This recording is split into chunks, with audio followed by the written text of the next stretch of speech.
நான் இந்த இடத்தில் வருவேன் என்று நினைக்கவில்லை. I never thought that I will come to this convention. ஆனால் தேவன் நம்முடைய புத்திக்கு அப்பாற்பட்டவராக கிரியை செய்து நம்முடைய பலவீனங்களிலே பலன் தந்து இன்றைக்கு இந்த இடத்திலே உங்கள் மத்தியில் நிற்கும்படி ஆண்டவர் எனக்கு கிருபை செய்தபடியினால் அவரை நன்றியோடு ஸ்தோத்திரிக்கிறேன். I thank and praise my God for having given me this opportunity to come and stand before you, for strengthening me from all my weaknesses. As a God, one who is working beyond our knowledge, is working in my life, for which I once again praise Him. தேவனுடைய வழிகள் மனிதருடைய புத்திக்கு அப்பாற்பட்டவைகள். The ways of the Lord, they are beyond the wisdom and knowledge of man. ஒன்றுக்கும் உதவாதவர்களும் படிப்பறியாதவர்களும் பாமர மக்களும் கூட ஆண்டவருடைய வழியை அறியக்கூடிய விதத்தில் அவருடைய அன்பு இன்றைக்கு மனுக்குலத்தின் மேல் பெருகி இருக்கிறது. இது நம்ம எல்லாரும் ஆண்டவரை உயர்த்தி துதிக்கக்கூடிய ஒரு விஷயமாக இருக்கிறது. Today the love of God is abound towards mankind, so that the illiterate and the people, those who are based in the society, they also know this Lord, for which we should also gratefully thank our Lord. நம்முடைய கரங்களை உயர்த்தி சத்தமாக ஒரு hallelujah சொல்லுவோம். Hallelujah. தேவனுடைய ஜனங்களுக்கு hallelujah என்பது உற்சாகம் ஊட்டக்கூடிய, வைராக்கியம் ஊட்டக்கூடிய, தேவ வைராக்கியம் ஊட்டக்கூடிய ஒரு வார்த்தை. For the people of God, the word hallelujah, it is the word which is giving more enthusiasm and zealous toward God for the people of God. Hallelujah என்று சொன்னாலே அனைத்து தேவ ஜனங்களுக்கும் ஒரு பெரிய புத்துணர்ச்சியாக இருக்கும். When we say hallelujah, it is a very enthusiastic thing for all the people of God. நீங்க பாருங்க, ஒரு கூட்டத்துல கூட சிலர் தூங்கிட்டு இருப்பாங்க. அல்லேலியான்னு சொல்லும்போது தூங்கிட்டு இருக்கிறவங்க கூட விழிச்சிருவாங்க. In meetings also, sometimes people may be sleeping, but when we say hallelujah, they will get revived. உலக ஜனங்கள் தாங்கள் நேசிக்கிறவர்களையோ கனம் பண்ணுகிறவர்களையோ கண்டால் உலக ஜனங்கள் எல்லாரும் சேர்ந்து வாழ்க வாழ்க என்று சொல்வார்கள். The worldly people, when they see the people whom they love or whom they honor much, they will say hail hail. தொழிலாளிகள் சேரும்போது தங்கள் கொள்கைகளை நிலைநாட்டும்படிக்கு, தங்களுடைய கொள்கைகளை பற்றி உற்சாகமூட்டும்படிக்கு அவர்கள் சிந்தாபாத் என்று சொல்வார்கள். தொழிலாளிகள், the working people or the laborers, when they join together in order to establish their purpose and their principles, they will say Zindabad. தேசபக்தி நிறைந்தவர்கள் ஒருவருக்கொருவர் உற்சாகமூட்டும்படியாக ஜெய் ஹிந்த் என்று சொல்வார்கள். People, those who have very good enthusiastic towards this nation and the things of this nation, they will say Zindabad. Jai Hind. Jai Hind. தேச வைராக்கியம் உடையவர்களுக்கு Jai Hind. For the people, those who have very much love towards the nation, they will say Jai Hind. தொழிலாளிகளுக்கு zindabad. For the laborers, Zindabad. உலக மக்களுக்கு வாழ்க. For the worldly people, hail. ஆனால் ஆவிக்குரியவர்களுக்கோ அல்லேலூயா. For the spiritual people, hallelujah. மூன்று முறை சொல்லு, அல்லேலூயா அல்லேலூயா Hallelujah. கர்த்தருக்கு ஸ்தோத்திரம். Praise be to His holy name. இன்றைக்கு என்னுடைய தூதனுடைய சாராம்சம் எருசலேமின் விசேஷங்கள். Today the gist of my message is the special features of Jerusalem. 137 சங்கீதம் Psalms 137 5ஆம் வசனத்தை வாசிப்போம். verse 5. எருசலேமே, நான் உன்னை மறந்தால் என் வலதுகை தன் தொழிலை மறப்பதாக. If I forget thee, O Jerusalem, let my right hand forget her cunning. எருசலேமே, நான் உன்னை மறந்தால் என் வலதுகரம் தன் தொழிலை மறப்பதாக. If I forget thee, O Jerusalem, let my right hand forget her cunning. அதனுடைய அர்த்தம், நான் எருசலேமை மறக்கவே முடியாது. ஒரு தொழிலாளி தன்னுடைய தொழிலை மறப்பானா? The meaning of this is that we should never forget this Jerusalem. A cunning man, will he forget his works? ஒரு டிரைவர் தன்னுடைய டிரைவிங் தொழிலை மறப்பானா? A driver, will he forget his driving? கட்டடம் கட்டுகிற தொழிலாளி, ஒரு கொத்தனார் என்று வைத்துக் கொள்ளுங்கள், அந்த தொழிலை மறப்பானா? The mason who builds the buildings, will he forget that work? ஒரு பள்ளிக்கூட ஆசிரியர் அல்லது ஆசிரியை தன் தொழிலை மறப்பார்களா? A master or a teacher, will they forget their work of teaching others? யாருமே தன் தொழிலை மறக்க முடியாது. No one could forget their work, their cunningness. தொழிலை மறக்கிறவர்கள் தங்கள் வாழ்க்கையே இழந்து போகிறது போல. People, those who are forgetting their own works or labor, it is as if they are losing their own life. அதுபோல எனக்கு எருசலேமை மறக்க முடியாது என்று சொல்லுகிறான் சங்கீதக்காரன். So also the psalmist says, I cannot forget this Jerusalem. கர்த்தருக்கு ஸ்தோத்திரம். Praise the Lord. நம்முடைய வாழ்க்கையிலே ரெண்டு காரியங்களை நாம் மறக்க கூடாது என்று வேதத்திலே நாம் வாசிக்கிறோம். In our lives, we read in the Word of God that we should never forget these two things. ஒன்று, நான் இங்கே சொன்னது போல எருசலேமை நாம் மறக்க முடியாது. இன்னொரு காரியம் நீங்கள் எல்லாரும் சொல்லுவீர்கள், இதை நான் சொன்ன உடனே உங்கள் எல்லாருக்கும் மனதிலே வந்திருக்கும் ஒரு காரியம் நம்மால் மறக்கவே முடியாது. அது என்ன? One is we cannot forget this Jerusalem as we just read now. The second thing, it's another thing, all of us we should not forget it. When I tell you itself, you all should have recollected it. எந்த மனிதனும் ஒரு விஷயத்தை மறக்கவே முடியாது. அது என்ன? No man can forget one thing. What is that? என் ஆத்துமாவே கர்த்தரை ஸ்தோத்திரி, என் முழு உள்ளமே அவருடைய பரிசுத்த நாமத்தை ஸ்தோத்திரி. என் ஆத்துமாவே கர்த்தரை ஸ்தோத்திரி, அவர் செய்த சகல உபகாரங்களையும் மறவாதே. Bless the Lord, O my soul, and all that is within me. Bless his holy name. Bless the Lord, O my soul, and forget not all his benefits. ஆண்டவர் செய்த உபகாரங்களை ஒரு மனிதன் தன்னுடைய மரண பரியந்தம் அவன் மறக்கவே இயலாது. A man cannot forget the goodness or the benefits the Lord has done unto him. கர்த்தர் நம்முடைய வாழ்க்கையிலே செய்த உபகாரங்கள் எத்தனை வருடங்கள் ஆனாலும் அது இப்பொழுது நடந்து சம்பவித்த காரியம் போல நம் இருதயத்திலே காணப்படுகிறது. Whatever the amounts of years may pass on, but even then all the goodnesses the Lord has done unto us, they are found as if the Lord has done just now unto us. கர்த்தருடைய நாமத்துக்கு ஸ்தோத்திரம். Praise be to his holy name. தேவன் செய்த நன்மைகளையும் மறக்க முடியாது. இங்கே நாம் வாசித்தது போல எருசலேமையும் ஒரு மனிதன் மறக்கலாகாது. We can never forget the goodnesses the Lord has done unto us. Also we cannot forget this Jerusalem as we read now. ஏன் எருசலேமை ஒரு மனிதன் மறக்க முடியாது? Why a man cannot forget this Jerusalem? இந்த எருசலேமுக்கு அநேக விசேஷங்கள் இருக்கின்றன. There are various salient features for this Jerusalem. எருசலேம் என்பது இந்த பூமிக்குரிய ஒரு எருசலேம் வேதத்திலே சொல்லப்பட்டிருக்கிறது. In the word இனி வரப்போகிற ஒரு எருசலேமை பற்றியும் வேதம் கூறுகிறது. In the word of God we see about the Jerusalem which is existing now, and also about and Jerusalem that is going to come, that is also said in the word of God. பூமிக்குரிய எருசலேமின் விசேஷங்கள் அனைத்தும் வரப்போகிற எருசலேமுக்குரிய சுபாவங்களை காண்பிக்கிறது. The greatness of this present Jerusalem in this earthly Jerusalem, it speaks of the features of the Jerusalem which is to come. இப்பொழுது பூமியில் இருக்கிற எருசலேமின் அனைத்து விசேஷங்களும் இனி வரப்போகிற எருசலேமின் சுபாவங்களை காண்பிக்கின்றன. All the specialities of the present Jerusalem which is in this earth, it speaks of the special thing of the Jerusalem which is to come. வரப்போகிற எருசலேம் சுபாவத்தின் அடிப்படையில் அமைந்திருக்கிறது. The Jerusalem that is to come, it is based upon the characters of God. சுபாவங்கள் தான் இனி எருசலேமாய் வெளிப்பட போகிறது. Our natures only, they are going to be revealed as Jerusalem. எந்த ஒரு தீர்ப்பான அல்லது ஒரு தரக்குறைவான ஒரு மனிதனும் அந்த கிறிஸ்துவின் பரிபூரணத்தை எருசலேமின் சுபாவங்களை அடையும் போது அவனும் எருசலேமாக மாற்றப்படுகிறான். இதுதான் வேதத்தின் மறைபொருள். Whatever the base or evil man of this world, when he obtained the characters of the Lord, he is turned to be that Jerusalem. அவனும் எருசலேமாய் மாற்றப்படுகிறான். He is turned to be that Jerusalem. ஜாதி வித்தியாசமின்றி, பாஷை வித்தியாசமின்றி, தேசாபிமானமின்றி எந்த மனிதனையும் புதிய எருசலேமாய் மாற்றுவதுதான் தேவ வசனத்தின் பிரசங்கங்களின் நோக்கம். Without any differences of caste or creed or whatever it may be, it is the purpose of the word of God to make every man perfect and make him as Jerusalem. ஆகையால் இந்த சுவிசேஷம் அனைத்து மக்களுக்கும் இலவசமாய் பிரசங்கிக்கப்படுகிறது. That is why this gospel is being preached freely unto all the people. கர்த்தருக்கு ஸ்தோத்திரம். Praise the Lord. கிருபையின் வாசல் அடைபடும் மட்டும் இந்த சுவிசேஷங்கள் இலவசமாய் பிரசங்கிக்கப்படும்.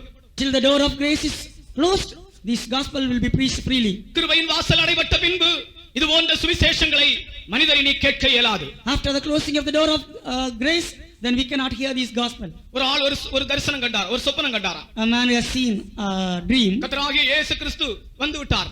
Lord Jesus Christ has come. தன்னுடைய பரிசுத்தவான்களை சேர்த்து கொண்டு போய் விட்டார். He has gathered all his saints and went away. இவர் கைவிடப்பட்டு விட்டாராம் தரிசனத்திலே. In that vision he was left behind. ஓடி போய் ஐயோ நான் கைவிடப்பட்டு விட்டேனே என்று சொல்லி அவருடைய வேதாகமத்தை எடுத்து வாசிக்க ஆரம்பித்தாராம். வேதாகமத்திலே எல்லாம் வெறும் பேப்பர் தான் இருக்கிறதா, வசனமே இல்லையா. He ran and he was thinking to read he started to read the word of God, and every word of God, it is a blank papers only. இயேசு கிறிஸ்துவின் வருகைக்கு பின்பு சுவிசேஷம் இல்லை.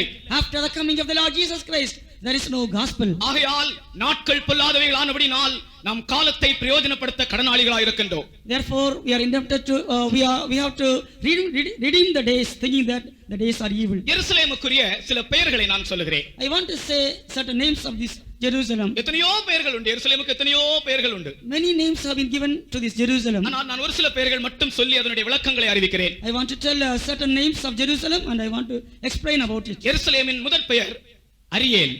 The first name of the Jerusalem is Ariel. இரண்டாவது பெயர் அகோலிபால். Second one is Echolibal. மூன்றாவது பெயர் எபூசி. Third one is Jebusi. நான்காவது பெயர் பரிசுத்த பர்வதம். Fourth one is Holy Mountain. ஐந்தாவது பெயர் Jehovah ஷமா. Fifth one is Jehovah Shammah. இப்படி எருசலேமுக்கு எத்தனையோ பெயர்கள் இருக்கின்றது. Many names are given to this Jerusalem. நான் இந்த பெயருடைய அடிப்படையிலே இந்த எருசலேமின் விசேஷங்கள் என்ன என்று சொல்ல விரும்புகிறேன். On the basis of this name, I want to say certain specialities of this Jerusalem. முதலாவது Ariel. First of all, Ariel. ஏசாயா 29ஆம் அதிகாரம் 1ஆம் வசனம் எருசலேம் அரியேல் என்ற பெயரோடு எருசலேமை அழைக்கின்றது. Isaiah 29:1 when we read about this name. தாவீது வாசம் பண்ணின நகரமாகிய அரியேலே அரியேலே ஐயோ வருஷா வருஷம் பண்டிகைகளை அனுசரித்து வந்தாலும் போதும். இங்கே எருசலேமுக்கு அரியேல் என்கிற பெயர். Here the word Ariel is given to this Jerusalem. Ariel என்றால் தேவனுடைய சிங்கம் என்று பொருள். Ariel means the lion of God. கர்த்தருக்கு ஸ்தோத்திரம். Praise the Lord. சிங்கம் என்கிற வார்த்தையே, சிங்கம் என்கிற பெயரே விசுவாசத்தின் அனுபவங்களை தான் காண்பிக்கின்றது. The name lion, it speaks of the special qualities of faith. ஆகையால் எருசலேமாக மாற விரும்புகிற எந்த மனிதனும் விசுவாசம் உடையவனாய் மாற வேண்டும். Any man who wants to become this Jerusalem, he should be a man of faith. இன்றைக்கு உலகத்திலே பல தரப்பட்ட ஜனங்கள் இருக்கிறார்கள், படிப்பாளிகள் இருக்கிறார்கள், பாமர மக்கள் இருக்கிறார்கள். ஆனால் இவர்களை பார்த்து உங்களுக்கு விசுவாசம் இருக்கிறதா என்று ஒரு கேள்வி கேட்டு பாருங்கள். Today various kinds of people are living in this earth, the learned people, also the illiterate people. So if you go and ask them whether they have the faith, தங்கள் பெயரை எழுதிவிட்டு தங்கள் படிப்பின் பட்டங்களை பெயருக்கு வலது பக்கத்திலே கண்டிப்பாக எழுதி விடுவார்கள். they will write their name and also they will put the degrees which they have obtained also with that name. அந்த டிகிரி எழுதி இருக்கிற ஒரு மனிதனை கூப்பிட்டு உனக்கு விசுவாசம் உண்டா என்று கேட்டு பாருங்கள். You call that man who obtained those degrees whether he has got faith. விசுவாசம் இருந்தால் சந்தோஷமாக ஆம் என்று சொல்லுவான். விசுவாசம் இல்லாவிட்டால் திணறி போவான். If he has got faith, he will surely say that yes, I have the faith, or else he cannot reply. கர்த்தர் நம்முடைய படிப்போ பட்டங்களோ அல்ல, இந்த சுவிசேஷத்தை கேட்கிற நம் ஒவ்வொருவரோடும் கர்த்தர் கேட்கிறார், உங்களுக்கு விசுவாசம் உண்டா என்று. God is not particular about our degrees or our position, but he asks whether you have this faith. விசுவாசம் இல்லாமல் தேவனுக்கு பிரியமாய் இருப்பது கூடாத காரியம். For without faith it is impossible to please him. ஆகையால் எந்த மனிதனுக்குள்ளும் ஒரு விசுவாசத்தை உருவாக்கும்படி கர்த்தராகிய இயேசு கிறிஸ்து தேவகுமாரன் விசுவாசம் உடையவராய் இந்த உலகத்திலே காணப்பட்டார். Therefore the Lord Jesus Christ as a son of God, he was in this world to impart faith into every mankind. அதற்கு தான் தேவகுமாரனுடைய விசுவாசம் என்று பெயர். That is why it is said the faith of the son of God. Ariel என்பதற்கு வெறும் விசுவாசம் என்றல்ல, நான் இன்றைக்கு தேவகுமாரனின் விசுவாசம் என்று சொல்லுகிறேன். The city Ariel, it speaks of not the merely faith, but it speaks of the faith of the son of God. தேவகுமாரனுடைய விசுவாசம் இந்த உலகத்தில் இருக்கிற அனைத்து மனிதர்களுக்கும் அத்தியாவசியமாக இருக்கின்றது. All the people of this world are needed, they are in need of this faith of the son of God. கர்த்தருக்கு ஸ்தோத்திரம். Praise the Lord. சாதாரண விசுவாசம் அல்ல, தேவகுமாரனுடைய விசுவாசம். Not the ordinary faith, but the faith of the son of God. நாம் தேவனுடைய வசனத்தை தொடர்ந்து தியானிப்பதற்கு முன்பு ஒரு முறை ஒரு க்ஷணம் நீங்கள் யோசித்து பாருங்கள், உங்களுக்கு விசுவாசம் இருக்கிறதா, தேவகுமாரனுடைய விசுவாசம் இருக்கிறதா என்று தியானித்து பாருங்கள். Before we continue to meditate the word of God, we just examine whether you have this faith or the faith of the son of God. எருசலேமே, நான் உன்னை மறக்க முடியாது என்று சொல்லுவோம். Jerusalem, I cannot forget you, let us also say. ஏனென்றால் உனக்குள்ளே விசுவாசத்தின் அனுபவம் இருக்கிறது, அந்த அனுபவத்தை நான் மறக்க முடியாது. You have the life of faith and I cannot forget that. கர்த்தருக்கு ஸ்தோத்திரம். Praise the Lord. இந்த தேவகுமாரனுடைய விசுவாசத்தை பற்றி வேத புத்தகத்தில் நாம் படிக்கும்போது, when we read in the word of God concerning the faith of the son of God, தேவகுமாரனுடைய விசுவாசத்திலே 8 அம்சங்கள் காணப்படுகின்றன. there are 8 aspects in the faith of the son of God. முதலாவது அம்சம், தேவனே மனிதனாக வந்தார். The first aspect is God himself has come in the form of a man.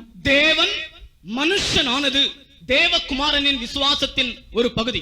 God became man and this is an aspect of the faith of the son of God. ஒரு தொழிற்சாலையில் அல்லாவிட்டால் ஒரு கல்விக்கூடத்திலோ ஏதாவது ஒரு இடத்தில் வேலை செய்கிறதான ஒரு ஆளை அவர்கள் இருக்கிற ஸ்தானத்திலிருந்து ஒரு ஸ்தானம் கீழே இறக்கிவிட்டால் அவர்கள் சம்மதிப்பார்களா? If a man who is working in a factory or in the school, if they are degraded from that position, will they accept it? ஒரு ஜெனரல் மேனேஜரை டெப்டி ஜெனரல் மேனேஜராக இறக்கிவிட்டால் அவன் சந்தோஷப்படுவாரா? If a general manager is degraded to the deputy general manager, will he be happy? ஒரு பெரிய managing டைரக்டரை அந்த தொழிற்சாலையிலே கூட்டுகிறதான ஒரு ஆளாய் மாற்றிவிட்டால் அவன் சம்மதிப்பானா? A great managing director of a factory, if he is degraded to be a sweeper, ஆனால் will he agree to it? தேவகுமாரனின் விசுவாசம் என்பது தேவன் மனுஷனாய் மாறினார். But the faith of the Son of God is God himself, he became a man. அந்த அளவு தாழ்மை, தேவன் மனுஷனானார். To that extent he humbled himself, that is God became man. தேவனுடைய பிள்ளையே, ஒரு சிறிய தாழ்வு உன்னுடைய வாழ்க்கையிலே சம்பவித்த போது நீ மனம் குழம்பி போனாய், கலங்கி போனாய்.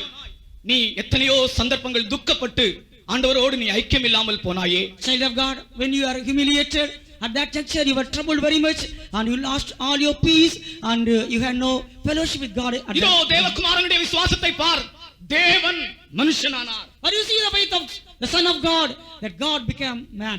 தேவன் என்ற வார்த்தைக்கு அர்த்தமே சொல்ல முடியாது. தேவன் அவ்வளவு அர்த்தம் இருக்கிறது.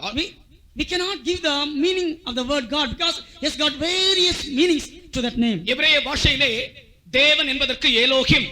In Hebrew language, the word God, it is said as Elohim, அதற்கு எத்தனையோ அர்த்தங்கள் உண்டு. அர்த்தம் சொல்லிட்டே இருக்கலாம். which means we can give various names to this name Elohim. ஆங்கிலத்திலே God என்று சொல்கிறார்கள்.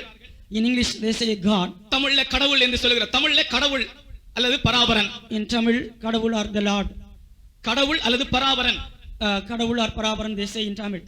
மலையாளத்திலே தெய்வம். In Malayalam, Devam. சமஸ்கிருதத்திலே தேவன். தேவன் என்கிற வார்த்தை சமஸ்கிருத வார்த்தை. In Sanskrit, Devan. It is a Sanskrit word. ஹிந்தியிலே Parameshwar. In Hindi, Parameswar. Telugu பாஷையிலே தேவுடு. In Telugu, Devudu. கன்னட பாஷையிலே தேவரு. In Kannada, Devaru. துளு பாஷையிலே தேவர். In Tulu language, Devu. அரபு பாஷையிலே அல்லாஹ். Arab language, Allah. கிரேக்க பாஷையிலே தியோஸ். Greek language, Theos. எபிரேய பாஷையிலே Elohim. In Hebrew language, Elohim. ஆனா அந்த எலோஹிம் என்கிற வார்த்தைக்கு கணக்கில்லாத அர்த்தம் இருக்கிறது. அவர் எப்படிப்பட்டவர் என்று வர்ணித்துக் கொண்டே போகலாம். This word Elohim, it has got various interpretations.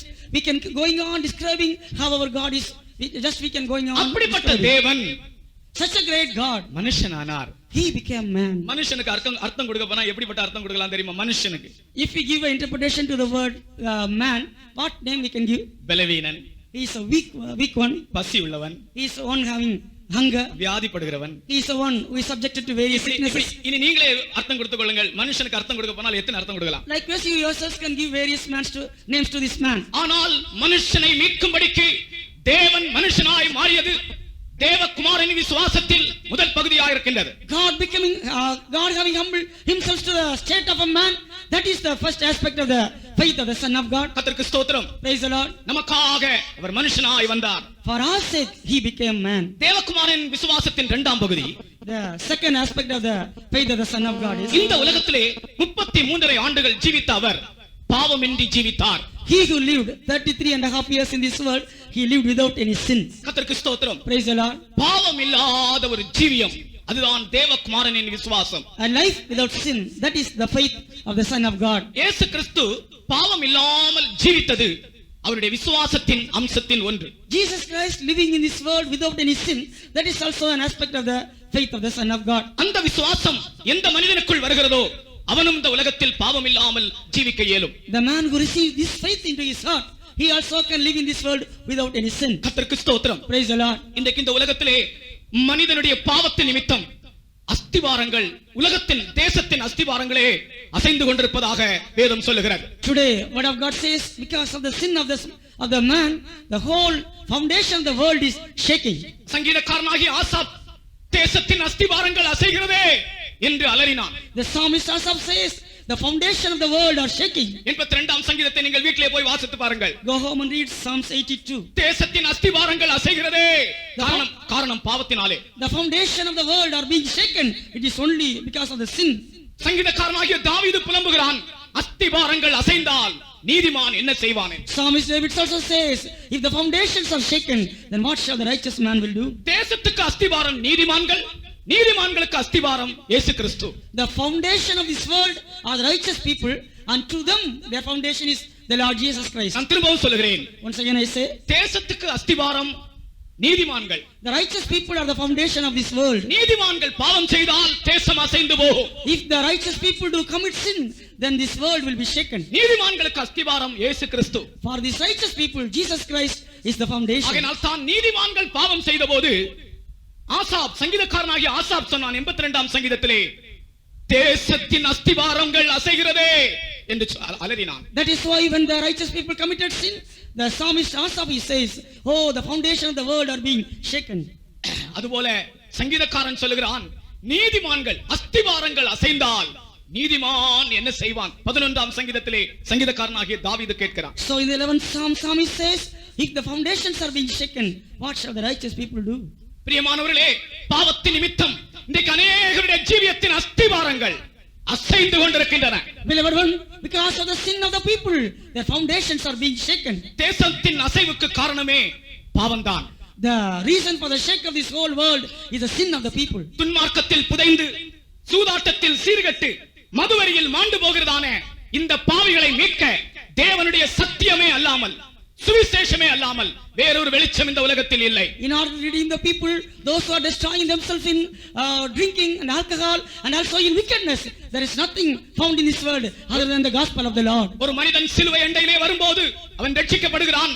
அவன் சிலுவையில் அறையப்படும் போது இயேசு கிறிஸ்துவுக்கு பங்காளியாய் மாறுகிறான். If a man comes near the cross of Calvary, he is being saved, and when he is obtaining the experience of crucifixion, he is having part with Jesus. நான் திரும்பவும் சொல்கிறேன், Once again I say, ஒரு மனிதன் சிலுவை அண்டை வரும்போது ரட்சிக்கப்படுகிறான். அவன் சிலுவையில் அறையப்படும் போது கிறிஸ்துவுக்கு பங்காளியாகிறான். when a man comes near the cross of Calvary, he is being saved, and when he is crucified with him, he became the partakers of the divine natures of Christ. இயேசு கிறிஸ்துவின் வாழ்க்கையிலே 33 வருட வாலிபன் அவன் பாவம் இல்லாமல் இந்த உலகத்தில் ஜீவித்தார். அது தேவகுமாரனின் விசுவாசத்தின் இன்னொரு அம்சம். When we see the life of Jesus Christ in his 33rd years, he lived without sin, and that is the aspect of the faith of the Son of God. பிலாத்துவின் அறிக்கை என்று ஒரு அறிக்கையை நான் படித்தேன். I studied the confession of the declaration of faith, பிலாத்துவின் அறிக்கை, declaration of Pilate.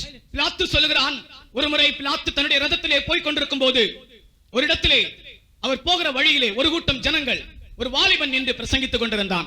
This Pilate, when he was going in his chariot, a young man who was standing in the roadside and he was preaching.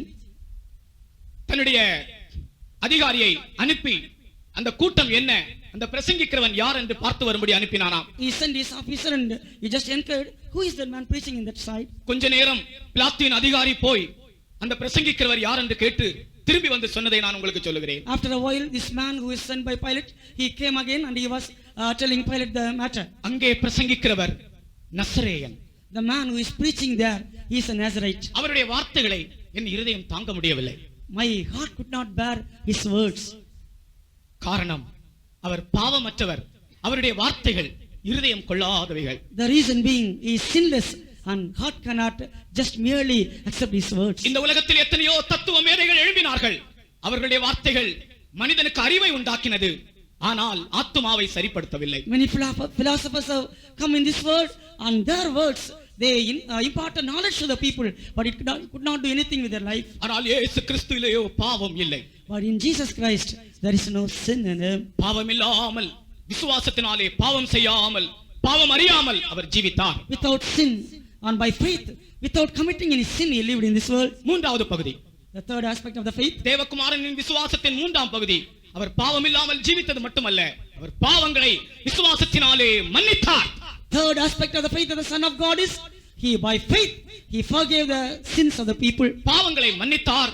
அவர் பாவியை நீதிமானாக மாற்றினார். He forgave the sins of the people and he made the sinners righteous. கர்த்தருக்கு ஸ்தோத்திரம். Praise be to his holy name. ஆகையால் தான் அவர் நம்முடைய நியாயாதிபதி என்று அழைக்கப்படுகிறார். That is why he is called to be our judge. பாவியை நீதிமானாக்குகிற நியாயாதிபதியாய் கர்த்தராகிய இயேசு கிறிஸ்து இன்றைக்கும் ஜீவிக்கிறார். As a judge who turns the sinner into righteous man, he is living even today. ஒரு பாவியாக ஜீவிப்பது அவருடைய சித்தம் அல்ல. A sinner living as a sinner, it is not the will of God. அவர் பாவியை நீதிமானாக்குகிறவர். He is the one who makes sinner the righteous man.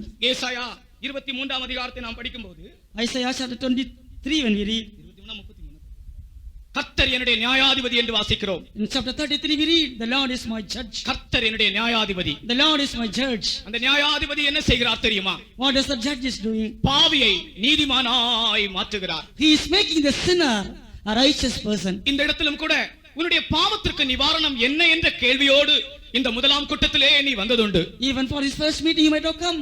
What is saying? What is the remedy of my sin? எத்தனையோ காரியங்களை நீ செய்தாய், ஆனால் உனக்குள் இருக்கிற பாவத்தில் உனக்கு ஒரு விடுதலை அற்றவனாக நீ வந்திருக்கிறாய். You achieved various things and done various things, but you don't have any deliverance from the sin that ரகசிய is dwelling பாவங்கள் in you. ரகசிய பாவங்கள் மனிதனுடைய அமைதியை அகற்றி விடுகின்றன.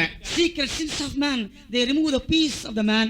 மனிதன் என்னதான் செய்தாலும் அவனுடைய ரகசிய பாவத்தின் நிமித்தம் அவன் அமைதியற்றவனாய் மாறி விடுகிறான். Whatever the man may do, but because of the sin that is dwelling in him, he is peaceless and restless. ஆனால் இதோ ஒரு நியாயாதிபதியை நான் உங்களுக்கு அறிமுகப்படுத்துகிறேன். அவர் பாவியை நீதிமானாக்குகிறவர். But I want to introduce a judge. He is the one who turns a sinner into a righteous person. அவர் பாவங்களை மன்னிக்கிறவர். He is the one who forgives the sins of people. அந்த வசனத்தை தயவு செய்து வாசியுங்கள்.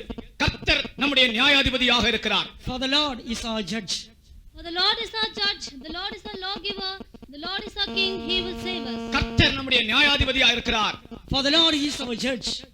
அவர் நம்முடைய பாவங்களை மன்னித்து நம்மை நீதிமான்களாய் மாற்றக்கூடியவர். He is the one who forgives our sins and he is making us righteous people. விசுவாசிக்கிறவர்கள் எல்லாரும் இந்த வார்த்தையை சொல்லுங்கள், அந்த வசனத்தை சொல்லுங்கள். Those who believe this word of God, you just confess it through your mouth. Bible இருக்கிறவங்க எல்லாம் அந்த வசனத்தை எடுங்கள். All of you have Bible, you take that word. 33:23 Isaiah 33 verse 22. 22 நினைக்கிறேன். கர்த்தர் என் நியாயாதிபதி, The Lord is our judge. கர்த்தர் என் நியாய பிரமாணிக்கன், The Lord is our lawgiver. கர்த்தர் என் ராஜா, The Lord is our king. அவர் நம்மை ரட்சிப்பார். He will save us. எல்லாரும் அந்த வசனத்தை படிப்போமாக.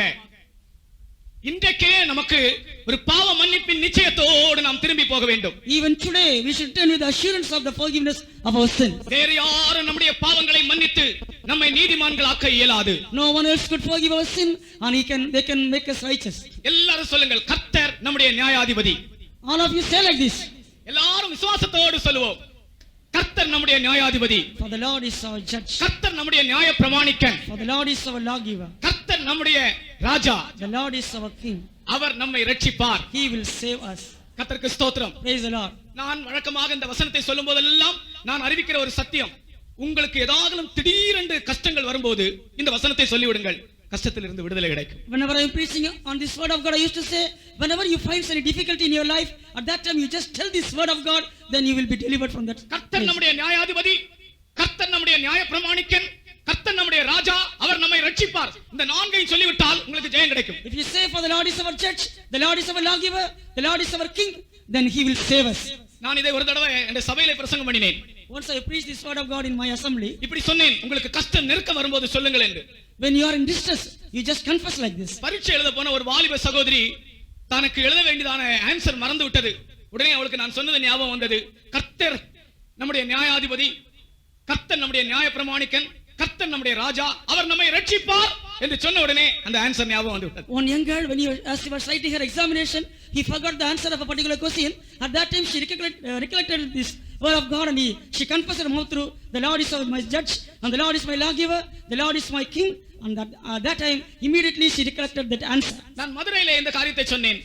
In Madurai also I told this word. அதற்கு பிறகு அநேகர் ஃபோன் பண்ணி சொன்னார்கள், சில நெருக்கங்கள் வந்தபோது இந்த வார்த்தையை சொன்னோம், எங்களுக்கு ஜெயம் கிடைத்தது என்று. Afterwards, many people phoned up and told me, when we were in distress, we just confessed this word of God. Immediately we got victory. பாவியை நீதிமானாக்குகிற, பாவங்களை மன்னிக்கிற ஒரு நியாயாதிபதியை கர்த்தர் நமக்கு இப்பொழுது அறிமுகப்படுத்துகிறார். கர்த்தருடைய ஆவியானவர். Behold, the Spirit of God is introducing a person, one who makes the sinner a righteous person and who forgives all our sins. ஒன்று செய்யுங்கள், பாவங்களை மறைக்காமல் கர்த்தரிடத்திலே உடைந்த இதயத்தோடும் தகர்ந்து போன உள்ளத்தோடும் உங்கள் பாவங்களை நீங்கள் சொல்லிவிட்டால் அவர் நம்மை மன்னிப்பார். Without hiding, with a broken heart and a contrite spirit, if you confess all your sins, then he will forgive you. அவருடைய விசுவாசத்தின் ஒரு பகுதி. That is also an aspect of the faith of the Son of God. அடுத்தது தேவகுமாரனின் விசுவாசத்தின் அடுத்த அம்சம்.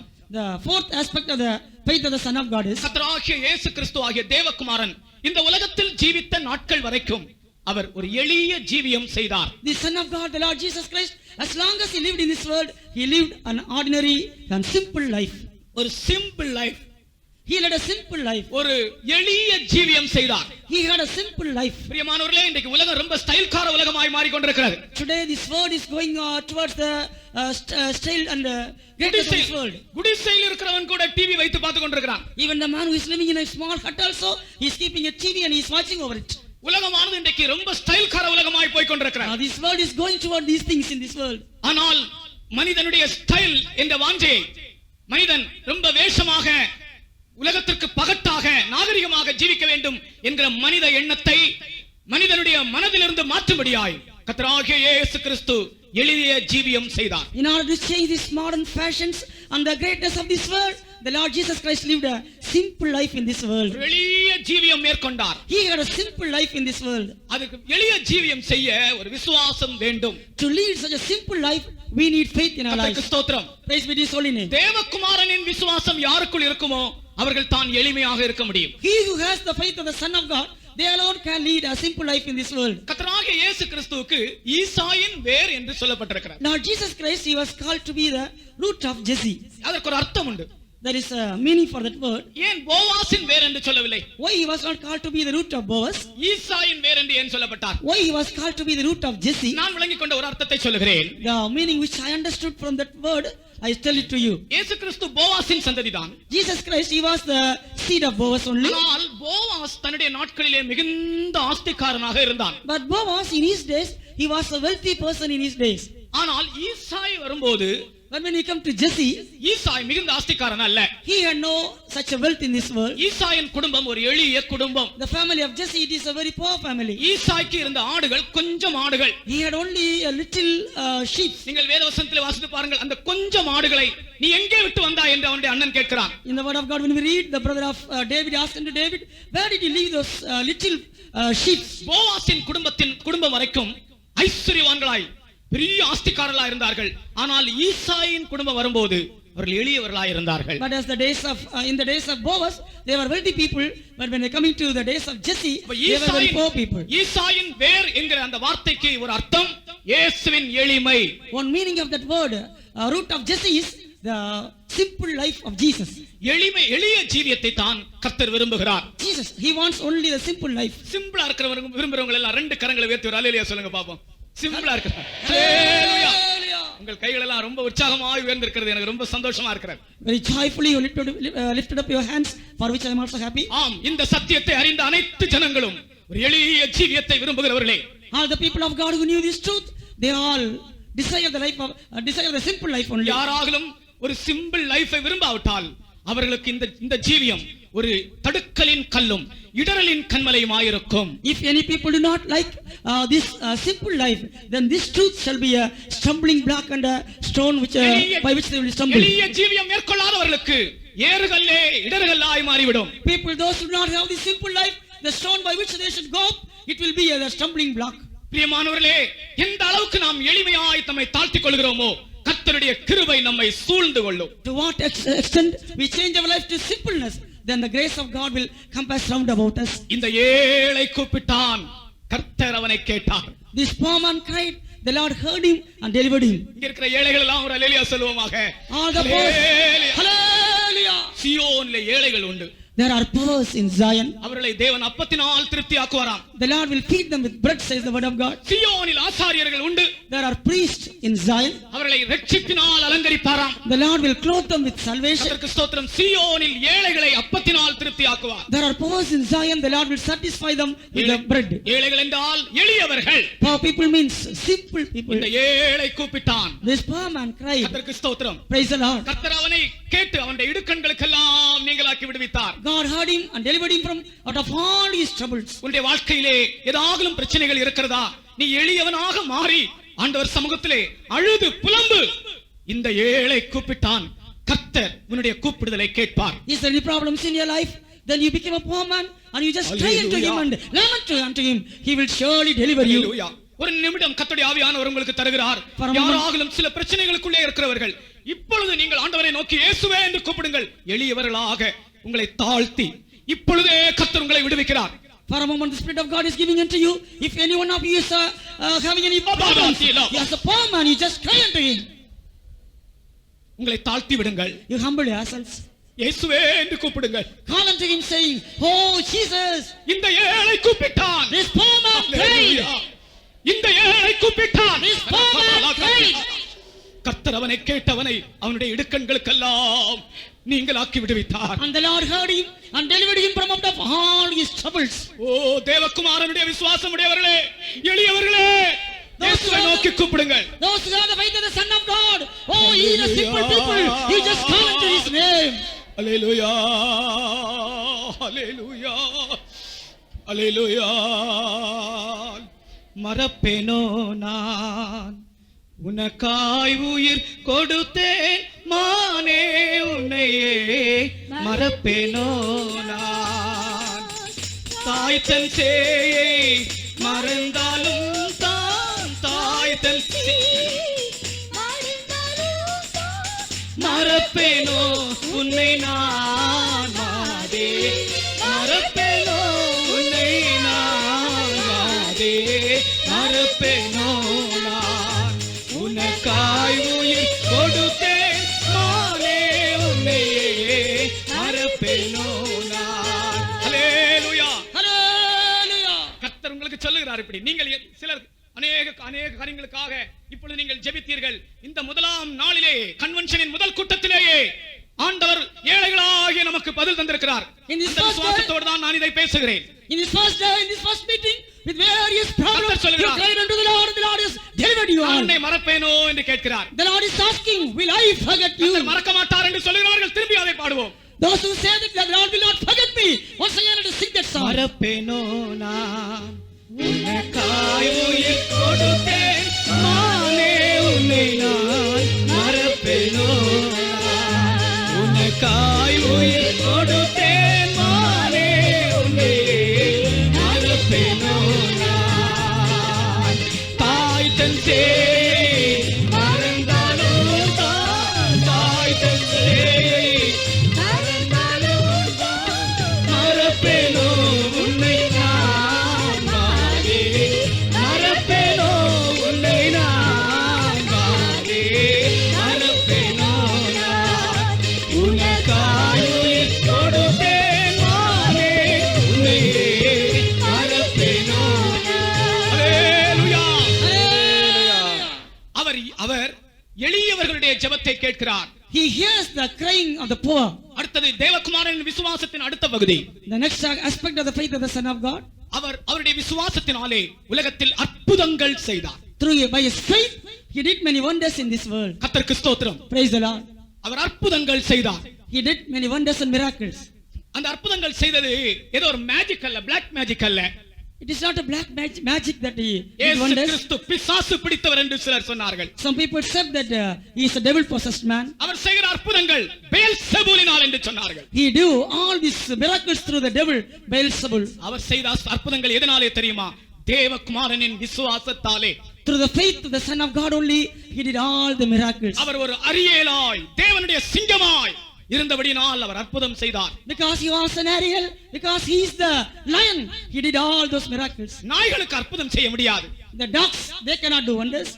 பன்றிகளுக்கு அற்புதம் செய்ய முடியாது. And the swine also, they cannot do any wonders. சிங்கங்கள் தான் அற்புதங்கள் செய்யும். Only the lions can do miracles. கர்த்தருக்கு ஸ்தோத்திரம். Praise the Lord.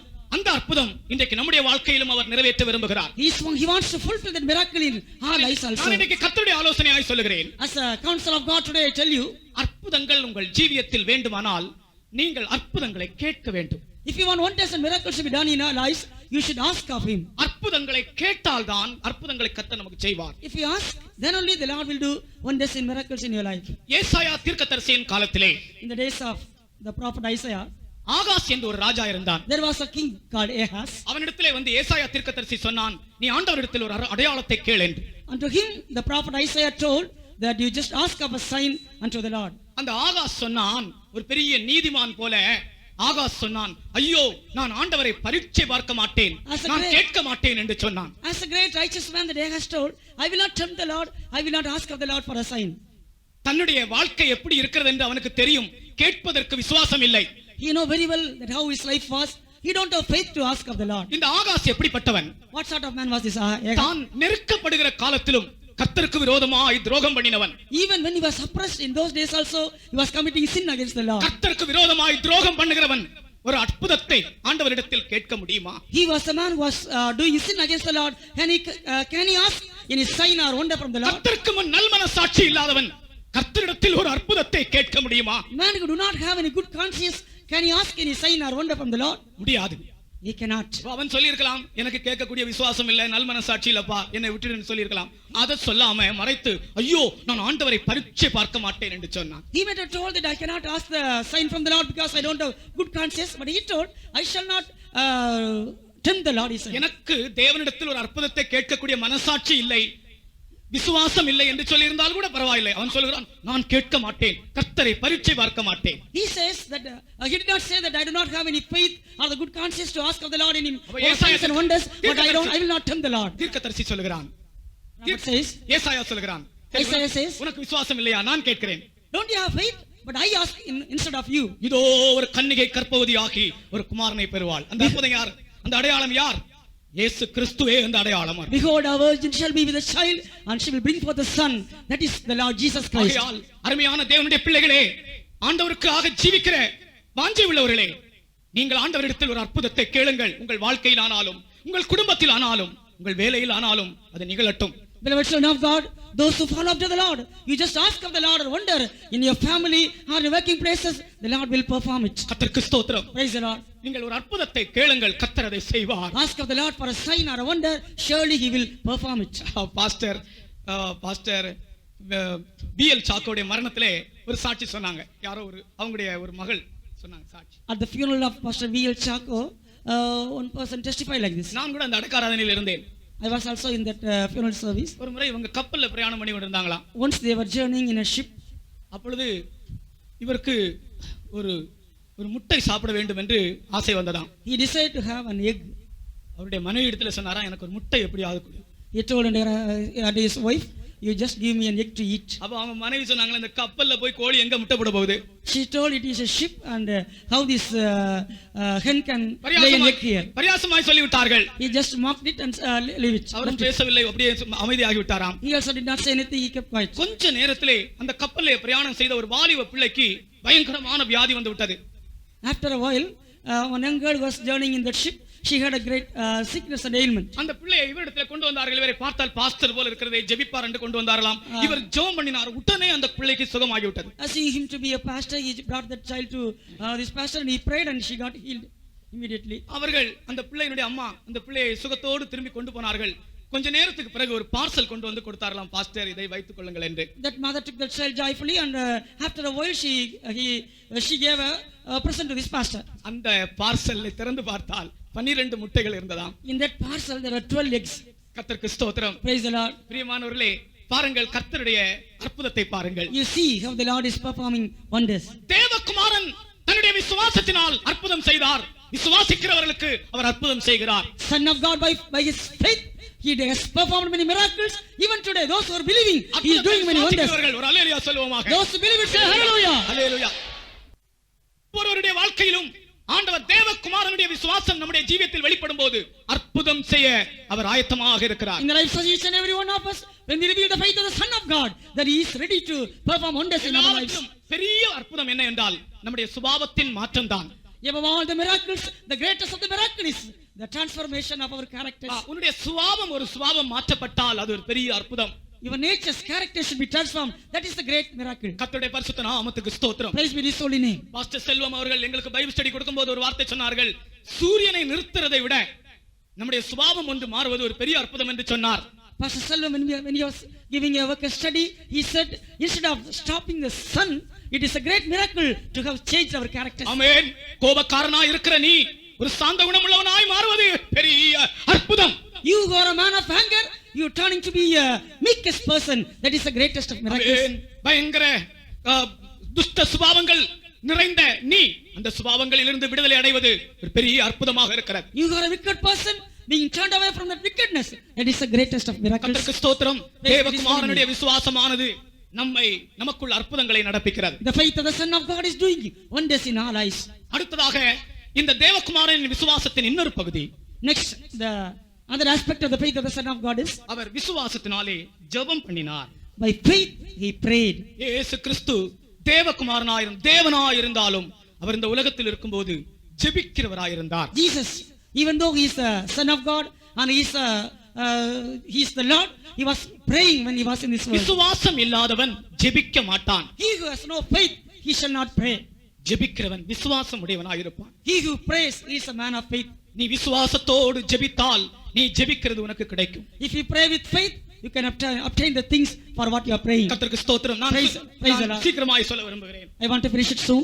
அடுத்ததாக தேவகுமாரனின் விசுவாசத்தின் இன்னொரு அம்சம், அவர் விசுவாசத்தினாலே பாடுகள் சகித்தார். The other aspect of the faith of the Son of God is he endured sufferings because of that faith. கர்த்தருக்கு ஸ்தோத்திரம். Praise the Lord. இயேசு கிறிஸ்துவின் பாடுகளை பற்றி நீங்கள் ஏசாயா 53 அதிகாரத்திலே வாசிக்கலாம். In Isaiah chapter 53, we read about the sufferings of the Lord Jesus Christ. விசுவாசத்திற்கென்று எபிரேயர் 11 அதிகாரம். Hebrews chapter 11 speaks of the faith. வேத வாக்கியங்களின் முக்கியத்திற்கென்று 119 சங்கீதம். For the importance of the word of God, we can read Psalms 119. எழுப்புதலுக்கென்று 64 அதிகாரம் ஏசாயா. For the revival, we can read Isaiah chapter 64. அன்புக்கென்று 1 கொரிந்தியர் 13 அதிகாரம் முழுவதும். For charity or love, 1 Corinthians chapter 13. கல்வாரியின் பாடுகளுக்கென்று ஏசாயா 53 அதிகாரம். For the sufferings on the cross, chapter 53 of Isaiah. நான் திரும்பவும் சொல்கிறேன். Once again I tell you. விசுவாசத்திற்கென்று எபிரேயர் 11 அதிகாரம். For faith, Hebrews chapter 11. வேத வாக்கியங்களின் முக்கியத்துவத்திற்கென்று 119 சங்கீதம். For the importance of the word of God, Psalms 119. எழுப்புதலுக்கென்று ஏசாயா 64 அதிகாரம். For revival, Isaiah chapter 64. அன்புக்கென்று 1 கொரிந்தியர் 13 அதிகாரம். For charity or love, 1 Corinthians chapter 13. கல்வாரியின் பாடுகளுக்கென்று ஏசாயா 53 அதிகாரம். For the sufferings on the cross, Isaiah chapter 53. நீங்கள் ஏசாயா 53 அதிகாரத்தை படித்து பாருங்கள். இயேசு கிறிஸ்துவினுடைய பாடுகளை பற்றி முழுவதும் வர்ணிக்கப்பட்டிருக்கிறது. When you read 53, third chapter of Isaiah, it describes about the sufferings of the Lord Jesus Christ. விசுவாசம் இல்லாதவன் பாடுகள் சகிக்க மாட்டான். He who has no faith, he will not endure any sufferings. விசுவாச ஜீவியம் என்பது பாடுகளின் ஜீவியம். The life of faith is the life to suffer. பாடுகள் சகிக்க தேவ ஜனத்தோடே பரனே அந்தாய் அழைத்தீர். பாடுகள் சகித்தோடே பரனே அந்தாய் அழைத்தீர். வீரினானவரே யாவரந்துரா இயேசுவின் தேடும் நாடும் ஜெகம் ஜெகம் யாவும் மறந்து இயேசுவே உம்மை பின்செல்ல. பாடுகள் சகிக்க தேவ ஜனத்தோடே பரனே அந்தாய் அழைத்தீர். பாடுகள் சகிக்க தேவஜனத்தோடே பரனே அந்தாய் அழைத்தீர். வீரினானவரே யாவரும் மறந்துரா இயேசுவின்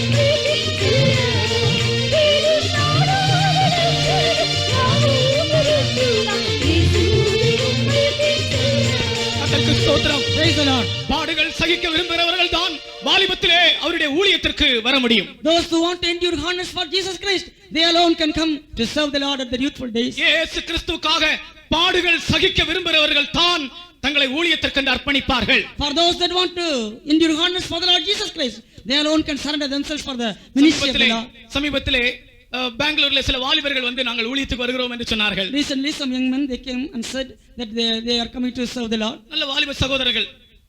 Young brothers. அவர்கள், நான் கேட்டேன், நீங்கள் பாடுகள் சகிப்பீர்களா என்று கேட்டேன். I asked, will you encounter sufferings? அவர்கள் சொன்னார்கள், அதற்காகத்தான் வர விரும்புகிறோம் என்று சொன்னார்கள். They said, for that purpose only we want to serve the Lord. பிரியமானவர்களே, வாலிபர்கள் எப்படி ஆண்டவருக்காக தங்கள் பாடுகளை தெரிந்து கொள்கிறார்கள் பாருங்கள். You see how the young men, they are choosing to suffer for the Lord. தேவகுமாரனின் விசுவாசம் இருக்கிறவர்கள் தான் பாடுகளின் பாதையிலே சந்தோஷப்பட முடியும். Those that have the faith of the Son of God, they alone can rejoice in the paths of sufferings. அவர்கள் தான் தேவனுடைய சிங்கங்கள். They are the lions of God. கடைசியாக தேவகுமாரனின் விசுவாசத்தின் இன்னொரு அம்சம். Finally, the last aspect of the faith of the Son of God. அவர் விசுவாசத்தினால் மரணத்தை ஜெயித்தார். By faith he overcome death. அவர் ஜீவனோடு இருக்கும்போதே நான் மரணத்தை ஜெயிப்பேன் என்கிற ஒரு விசுவாசம் அவருக்கு இருந்தது. When he was alive, he had a faith that he will overcome the death. ஆகையால் தான் ஒரு சந்தர்ப்பத்திலே யூதர்கள் வந்து, நீர் இந்த அற்புதங்கள் எல்லாம் எந்த அதிகாரத்தினால் செய்கிறீர், லைசென்ஸ் கொடு, அந்த அடையாளத்தை காண்பித்து விடு என்று சொன்னார். That is why when Jews, when he was in this world, Jews have come and to him and told, by what you are doing all these miracles, you just tell us about that. இந்த போலீஸ்காரங்க வண்டியில போகும்போது திடீர்னு நிறுத்துவாங்க, licence எடுன்னு சொல்லுவாங்க. This policeman, when we are journeying in the vehicle, they will immediately stop the vehicle and ask for the license. License இருந்தா நல்ல காரியம், தப்பிச்சுக்கிட்டோம். If we have the license, we can escape them. License இல்லாவிட்டால் ஒரு 50 ரூபாய் கொடுத்தா போதும். If not, we'll have to pay them at least 50 rupees. அது அரசாங்கத்திற்கு செய்கிற அநியாயம். That is the injustice we do to the government. அது போலீஸ்காரர்கள் அரசாங்கத்துக்கு செய்கிற அநியாயம். That is the policeman doing injustice to the government. பிரியமானவர்களே, யூதர்கள் வந்து கேட்கிறார்கள், நீ லைசென்ஸ் கொடு என்று. This Jews are coming asking, எந்த அற்புதத்தை எந்த அதிகாரத்தினால் செய்கிறாய் காட்டு என்று சொன்னார்கள். by what power you are doing all these miracles? You just tell us that. இயேசு என்ன அடையாளம் சொன்னார் தெரியுமா? What was the sign, the power that Jesus has told them? வேதம் தெரிந்தவர்கள் நினைத்து பாருங்கள், என்ன அடையாளம் சொன்னார்? What was that power? இயேசு சொன்னார், இந்த ஆலயத்தை இடித்து போடுங்கள், 3 நாட்களிலே கட்டி எழுப்புவேன். Jesus told, destroy this temple and within 3 days I will build it up. அதுல 2 அடையாளம் இருக்கு. There are 2 signs in it. ஒன்று, இந்த ஆலயத்தை அவர்கள் இடித்து போடுவது ஒரு அடையாளம், 3 நாட்களிலே கட்டி எழுப்புவது இன்னொரு அடையாளம். One is they will destroy this temple. 2, within 3 days he will build it up. கர்த்தருக்கு ஸ்தோத்திரம். Praise the Lord. இயேசு கிறிஸ்து தன்னுடைய சரீரத்தை ஆலயம் என்று சொன்னார். இந்த ஆலயத்தை இடித்து போடுங்கள். Jesus Christ saw that his body is the temple of God. You just destroy this temple. இந்த சரீரத்தை நீங்கள் இடித்து போடுவீர்கள், அது ஒரு அடையாளம். You will destroy this body. That is a sign for you. நீங்க இடித்து போடுங்க, நான் ஒண்ணும் செய்ய மாட்டேன். I will not do anything. அது ஒரு அடையாளம். That is also a sign. அதாவது நீங்கள் என்னுடைய சரீரத்தை இடித்து போடுங்க, நீங்க என்னை எவ்வளவு துன்புறுத்துங்க, என்னை கொன்னு போடுங்க, நான் ஒன்றும் செய்ய மாட்டேன். You will destroy my body. நான் பழி வாங்க மாட்டேன். இது ஒரு அடையாளம், எனக்குள்ள இருக்கிற அடையாளம். You will destroy my body.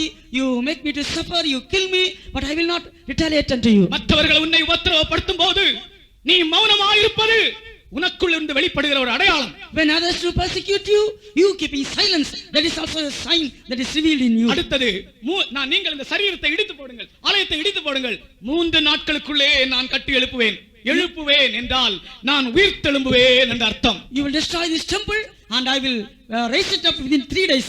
That is, he will be resurrected within 3 days. அவருடைய அடையாளம் என்ன?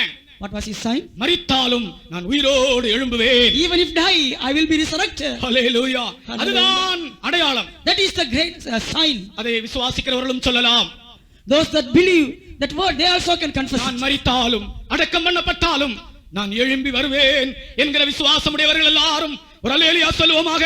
Even if மரித்தாலும் அடக்கம் பண்ணப்பட்டாலும் உயிரோடு எழும்பி வருவோம் என்கிற ஒரு நம்பிக்கையை, ஒரு அடையாளத்தை நமக்குள் கர்த்தர் வைத்திருக்கிறார். God has given us a great sign. That is, even if you are dead and even if you are buried, we will be resurrected. அதுதான் தேவகுமாரனின் விசுவாசத்தின் கடைசி அம்சம். That is the final aspect of the faith of the Son of God. கர்த்தருக்கு ஸ்தோத்திரம். Praise the Lord. எருசலேமுக்கு Ariel என்று பெயர், தேவனுடைய சிங்கம். Jerusalem has got a name, Ariel, and which by interpretation விசுவாசத்தின் அம்சத்தை நான் மறக்க முடியாது. I cannot forget the various aspects of the faith. கர்த்தருக்கு ஸ்தோத்திரம். Praise the Lord. இந்த எருசலேமை நான் மறக்க முடியாது. I cannot forget this Jerusalem. ஏனென்றால் இந்த எருசலேம் என்னை உயிர்ப்பிக்கிற அளவு, மரித்தோரில் இருந்து எழுப்புகிற அளவு, எனக்குள்ள ஒரு விசுவாசத்தை உருவாக்குகிற எருசலேம். Because this is a Jerusalem which is creating in me, giving me a great faith that even if I am dead, I will be resurrected. கர்த்தருக்கு ஸ்தோத்திரம். Praise the Lord. அடுத்தது, இந்த எருசலேமுக்கு இன்னொரு பெயர், Another name for the Jerusalem is அகோலிபாள். Yeholibah. எசேக்கியேல் 23 அதிகாரம் என்று நினைக்கிறேன். Ezekiel chapter 23. அகோலிபாள் என்ற ஒரு பெயர் எருசலேமுக்கு கொடுக்கப்பட்டிருக்கிறது. Yeholibah is a name given to this 23 Jerusalem. அதிகாரம் 4 வசனத்திலே Ezekiel 23 and verse 4. அகோலால் என்பதற்கு சமாரியா என்றும் அகோலிபாள் என்பதற்கு எருசலேம் என்றும் பொருளாம். அகோலிபாள் என்பதற்கு எருசலேம் என்றும் பொருள். Aholibah, which is by interpretation Jerusalem. இந்த அகோலிபாள் என்ற வார்த்தையினுடைய அர்த்தம், This Aholibah, the meaning of this word, my tent is in her. my tent is in her. ஆமென். என்னுடைய கூடாரம் அவளில் இருக்கிறது. My tent is in her. கர்த்தர் நமக்குள் வசிக்கிற ஒரு அனுபவம். The Lord dwelling in us. அதுதான் தேவன் மனுஷனுக்குள் வாசம் பண்ண விரும்புகிற அனுபவம். That is what the experience of God dwelling in the lives of people. பரிசுத்த ஆவியின் மூலமாக தேவன் நம்மை அவருடைய வாசஸ்தலமாக்குகிற அனுபவம். Through the baptism of the Holy Spirit, the Lord is making us his tabernacle. தேவன் மனுஷனுக்குள் வந்து வாசம் பண்ணுகிறார். God comes and indwelling with man. அதுதான் பரிசுத்த ஆவியின் அபிஷேகத்தின் அனுபவம். That is what the experience of the Holy Spirit. பெந்தேகொஸ்தே நாளிலே பரிசுத்த ஆவியின் வல்லமை காத்திருந்த 120 பேர் மேல் ஊற்றப்பட்டது. On the day of Pentecost, this Holy Ghost was poured upon the 120 people who were waiting in the upper chamber. பெந்தேகொஸ்தே நாளில் வந்ததான தேவ கனல் அவர்களுடைய இருதயத்தின் கனலாய் மாறிவிட்டது.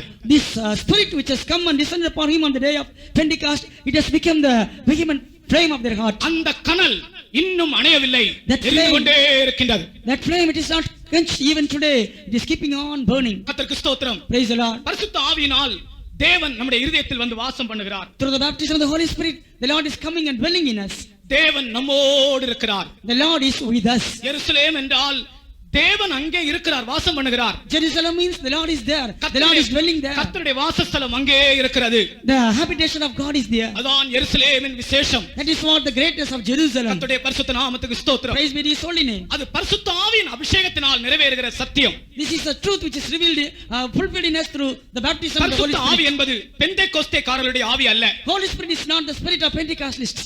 பரிசுத்த ஆவி என்பது எல்லா மனிதருக்கும் தேவன் வைத்திருக்கிற ஒரு வாக்குத்தத்தத்தின் ஆவி. Holy Spirit is the spirit of promise which the Lord is keeping for every people. பரிசுத்த ஆவிக்கு தமிழிலே அச்சாரம் என்று ஒரு வார்த்தை கொடுக்கப்பட்டிருக்கிறது. The earnest of the Spirit is the other word for the Holy Spirit. பரிசுத்த ஆவிக்கு அச்சாரம், இங்கிலீஷ்ல earnest. Earnest of the Spirit, it is said in. இந்த earnestக்கு earnest என்கிற இங்கிலீஷ் வார்த்தைக்கு மூன்று பொருள் உண்டு. This word earnest, it has got three meanings. ஒன்று, ஒரு குறிப்பிட்ட காரியத்திலே கருத்தாக இருப்பது. One is we are very paying much diligence in particular thing. earnest என்றால் ஒரு குறிப்பிட்ட காரியத்திலே கருத்தா இருப்பது. Giving him being showing your diligence to a particular thing. அடுத்ததாக earnest என்ற வார்த்தைக்கு இரண்டாவது அர்த்தம் ஒரு பொருளுக்கோ அல்லாவிட்டால் ஒரு இடத்திற்கோ கொடுக்கிற முன் பணம், advance. Secondly, it is an advance we are paying for a land or a property. மூன்றாவது ஒரு அர்த்தம் இருக்கிறது. The third meaning is வரப்போகிற காரியத்தை முன்னதாகவே foretaste, முன்னதாகவே ருசிக்கிற ஒரு அனுபவம், அதான் earnest. the foretaste of the thing which is to come.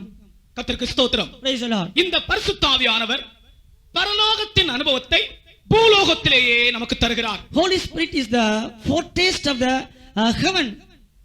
The Lord is giving the taste to us while we are in this world itself. பரலோகத்தை பூலோகத்திலேயே அனுபவிக்க முடியும் அபிஷேகத்தினாலே. Through the anointing we can enjoy the heaven in this world itself. அதற்கு தான் அகோலிபால் என்று பெயர். That is what said as Holiba. கர்த்தருக்கு ஸ்தோத்திரம். Praise be to His holy name. இந்த பூமியிலேயே பரலோகத்தை ருசிக்க முடியும். We can taste the heaven in this earth itself. கர்த்தருக்கு ஸ்தோத்திரம். Praise the Lord. ஆகையால் தான் பரிசுத்த ஆவியை பெற்றுக்கொள்ளுங்கள் என்று சுவிசேஷமாய் அறிவிக்கிறோம். That is why we preach you as a gospel that you should receive the baptism of the Holy Spirit. இந்த கன்வென்ஷன் நாட்களிலும் கூட பரிசுத்த ஆவியை பெற்றுக்கொள்ளக்கூடிய ஒரு முக்கியமான சந்தர்ப்பங்கள் உங்களுக்கு In கொடுக்கப்பட்டிருக்கின்றன. the days of this convention also, you have been given free chance to receive the baptism of the Holy Spirit. பணம் வேண்டாம், No need of paying money.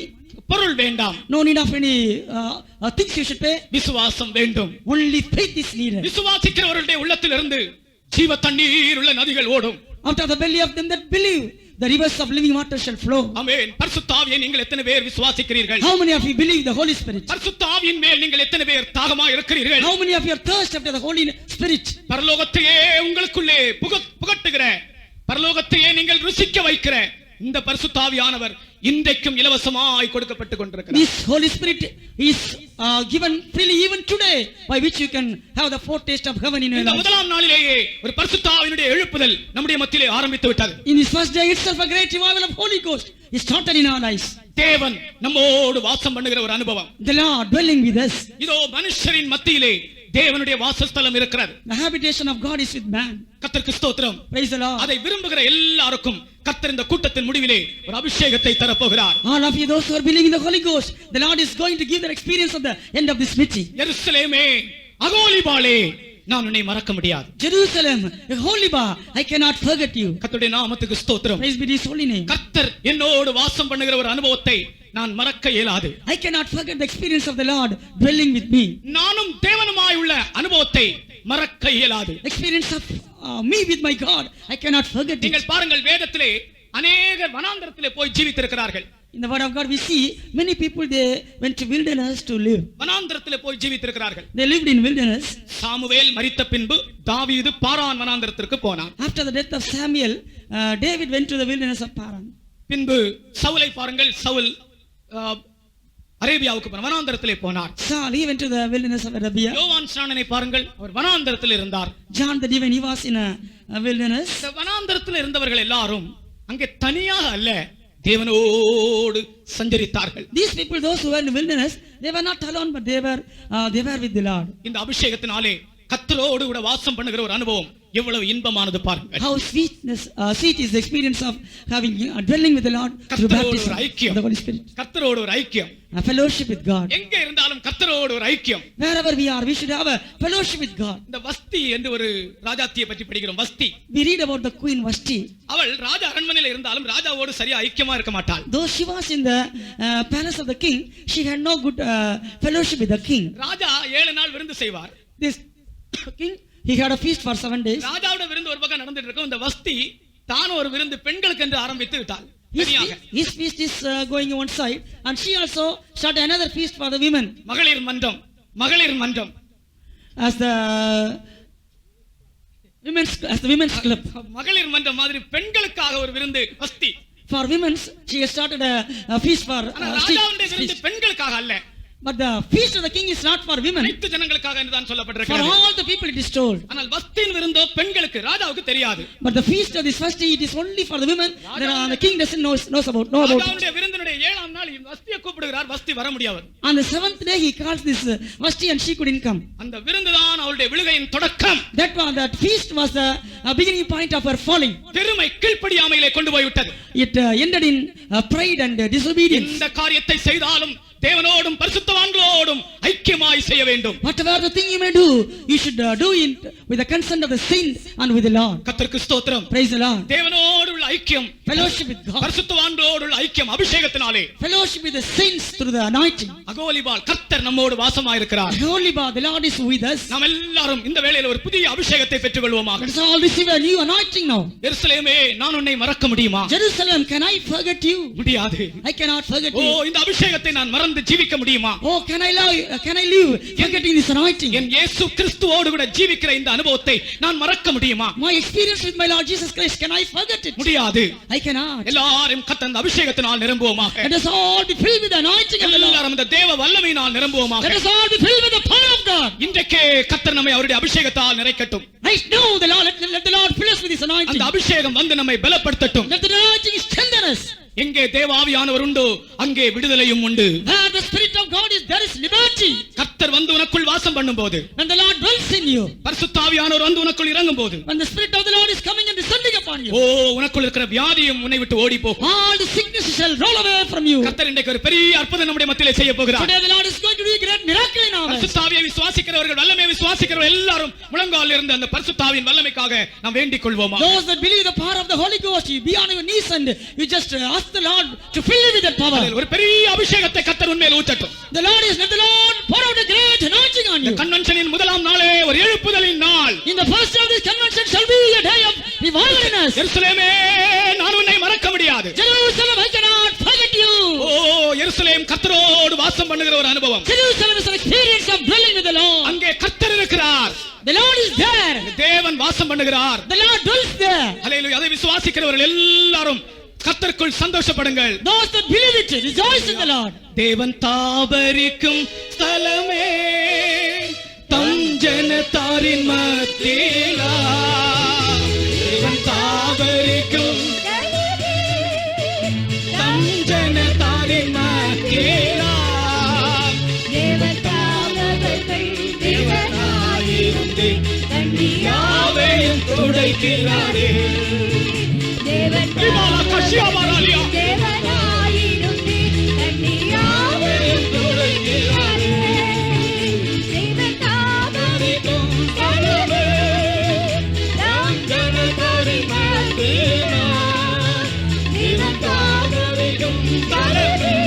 அபிஷேகம் தேவன் ஊற்றிக் கொண்டிருக்கிறார்.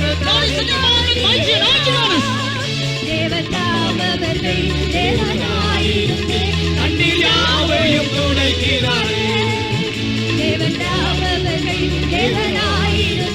யாவையும் துடைக்கிறாரே.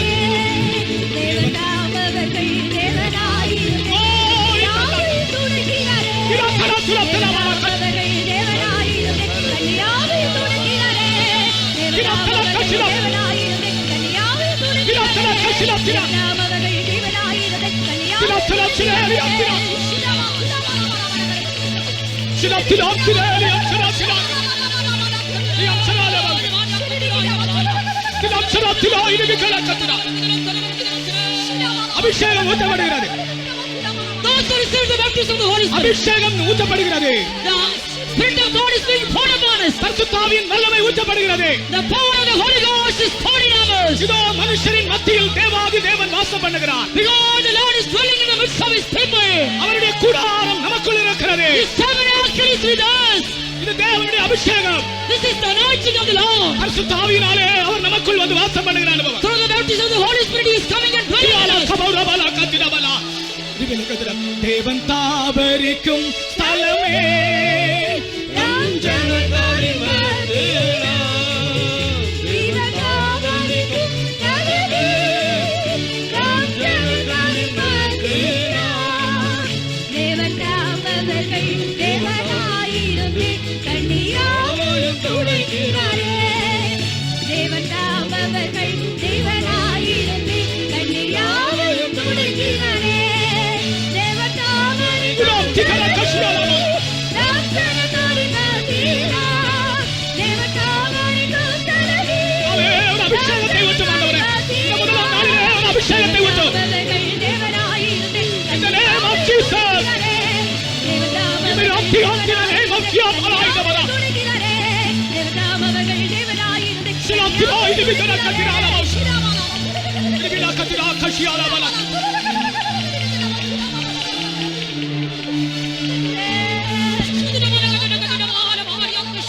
கர்த்தருடைய ஆவியானவர் சொல்லுகிறார்.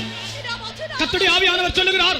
The Spirit of the Lord says, இப்பொழுதே உங்களுக்கு ஒரு புதிய அபிஷேகத்தை நான் ஊற்றுகிறேன். right now I am pouring a new anointing upon you. எருசலேமே நான் உன்னை மறக்க முடியாது. Jerusalem, I cannot forget you. ஏனென்றால் எருசலேமில் ஒரு அபிஷேகம் உண்டு. Because there is an anointing in Jerusalem. இந்த அபிஷேகம் ஊற்றப்படும் போது When this anointing is being poured upon you, உங்கள் வியாதிகள் சுகமாகும், உங்கள் கண்ணீர் துடைக்கப்படும். you will be healed of all your sicknesses and your tears will, the Lord will wipe away all your tears. தேவன் தாபரிக்கும் ஸ்தலமே தம் ஜனத்தாரின் மத்தியிலே தேவன் தாபரிக்கும் ஸ்தலமே நம் ஜனங்களின் மத்தியிலே தேவன் தாமவர்கள் தேவனாயிருந்து கண்ணீராவும் துடைக்கிறாரே தேவன் தாமவர்கள் தேவனாயிருந்து கண்ணீராவும் துடைக்கிறாரே தேவன் தாபரிக்கும் ஸ்தலமே நம் ஜனங்களின் மத்தியிலே தேவன் தாபரிக்கும் ஸ்தலமே நம் ஜனங்களின் மத்தியிலே தேவன் தாமவர்கள் தேவனாயிருந்து கண்ணீராவும் துடைக்கிறாரே தேவன் தாமவர்கள் தேவனாயிருந்து கண்ணீராவும் துடைக்கிறாரே தேவன் தாமவர்கள் தேவனாயிருந்து கண்ணீராவும் துடைக்கிறாரே தேவன் தாமவர்கள் தேவனாயிருந்து கண்ணீராவும் துடைக்கிறாரே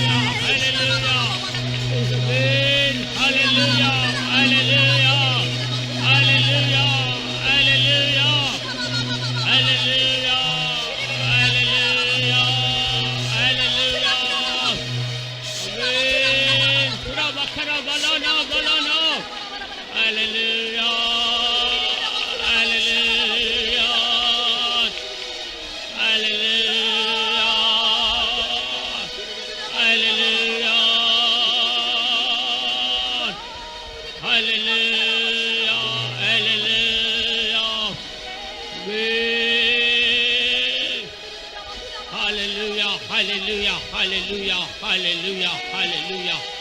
Amen. Hallelujah, hallelujah. Amen. Hallelujah. Amen. Amen. The Lord spoke to us tonight through His word. இன்றிரவு தம்முடைய வசனத்தின் மூலமாய் கர்த்தர் நம்மோடு பேசினார். And He wants us to have the faith of the Son of God. தேவகுமாரனுடைய விசுவாசம் உடையவர்களாக நாம் காணப்பட வேண்டும் என்று அவர் விரும்புகிறார். And He wants us to have the every experience, every aspect of that faith of the Son of God. தேவகுமாரனுடைய விசுவாசத்தின் ஒவ்வொரு அம்சமும் நமக்குள் காணப்பட வேண்டும் என்று அவர் விரும்புகிறார். God has arranged this convention not for us to come here and just go back as per normal. இங்கே வந்து பெயருக்காக அப்படியே இருந்து சாதாரணமாய் போக முடியாத கர்த்தர் நமக்கு இந்த கன்வென்ஷன் கூட்டத்தை தரவில்லை. God gave us this convention so that every one of us may receive that faith of the Son of God. ஒவ்வொருவரும் தேவகுமாரனுடைய விசுவாசத்தை பெற்றுக்கொள்ளும்படியாகவே கர்த்தர் நமக்கு இந்த கன்வென்ஷனை தந்திருக்கிறார். He wants us to exercise that faith. நாம் அந்த விசுவாசத்தை பயிற்சிக்க வேண்டும் என்று விரும்புகிறார். Therefore shall we all stand up. எல்லாரும் எழுதி நிற்போமாக. Let us all come forward. எல்லாரும் கொஞ்சம் முன்னாடி தள்ளி வாருங்கள். Let us all come closer to God. எல்லாரும் எழுந்து நின்று நாம் எல்லாரும் தேவனை கிட்டி சேருவோமாக. All please come forward. எல்லாரும் தயவு செய்து கொஞ்சம் முன்னே தள்ளி வாருங்கள். Before we close this meeting, இந்த கூட்டத்தை முடிக்கும் முன்பதாக we are going to make a firm dedication to the Lord. கர்த்தரிடத்தில் ஒரு உறுதியான தீர்மானம் பிரதிஷ்டை செய்து கொள்ள போகிறோம். Lord, I want the experience of Jerusalem. ஆண்டவரே, நான் எருசலேமின் அனுபவத்தை பெற்றுக்கொள்ள விரும்புகிறேன். I want the faith of the Son of God. எனக்கு தேவகுமாரனுடைய விசுவாசம் தேவை. I want to enjoy the various blessings that come through that faith. அந்த விசுவாசத்தின் மூலமாய் வருகிறதான பல ஆசீர்வாதங்களையும் நான் பெற்றுக்கொள்ள விரும்புகிறேன். Oh, I know I have been rejoicing in your presence. நான் நம்முடைய சமூகத்தில் களிகூர வேண்டும். I have been rejoicing in your presence. நான் நம்முடைய சமூகத்தில் களிகூர்ந்து கொண்டிருக்கிறேன். That's not enough, oh God. ஆனால் ஆண்டவரே, இது போதாது. But I want a definite blessing tonight. நான் இன்றைக்கு ஒரு நிச்சயமான ஒரு ஆசீர்வாதம் உடையவனாய் செல்ல வேண்டும். I do not want to go back as I have come. பிதாவே, நான் அந்த விதத்தில் போகும்படியாக விரும்புவதில்லை. Those who want the forgiveness of sins, பாவ மன்னிப்பு வேண்டுபவர்கள் you lift up your hands. கரங்களை உயர்த்துங்கள். If you feel that the Lord is showing your faults, showing your sins, you surrender your hands. Lift up your hands. உங்களுடைய பாவங்கள், உங்களுடைய குற்றங்களை கர்த்தர் உணர்த்தினால் உங்களை தாழ்த்தி கர்த்தர் கரங்களை ஒப்புக் கொடுங்கள். And say, Lord, forgive my sins. ஆண்டவரே, என் பாவத்தை மன்னியும் என்று சொல்லுங்கள். Lord, put that faith of the Son of God into my heart. ஆண்டவரே, அந்த தேவகுமாரனுடைய விசுவாசத்தை என் இதயத்தில் வைக்க I வேண்டும் என்று believe சொல்லுங்கள். that great sacrifice you have made for me at Calvary. ஆண்டவரே, கல்வாரியில் எனக்காய் சிந்தின அந்த இரத்தம் என்னை மாற்றும் என்று நான் விசுவாசிக்கிறேன். Oh Lord, wash me of all my sins. ஆண்டவரே, என் எல்லா பாவங்களிலிருந்து என்னை கழுவும் ஐயா. Oh, let your blood flow into my heart right now. ஆண்டவரே, உம்முடைய இரத்தம் Hallelujah. இப்பொழுதே என் இதயத்தில் பாய்ந்து வரட்டும் ஐயா. Cry out to the Lord. தேவனை நோக்கி கதறுங்கள். Cry out to the Lord. தேவனை நோக்கி கூப்பிடுங்கள். Cry out to the Lord. தேவனை நோக்கி அழுங்கள். Cry out to the Lord. தேவனை நோக்கி கூப்பிடுங்கள். Hallelujah. Hallelujah. Hallelujah. Hallelujah. Hallelujah. Hallelujah.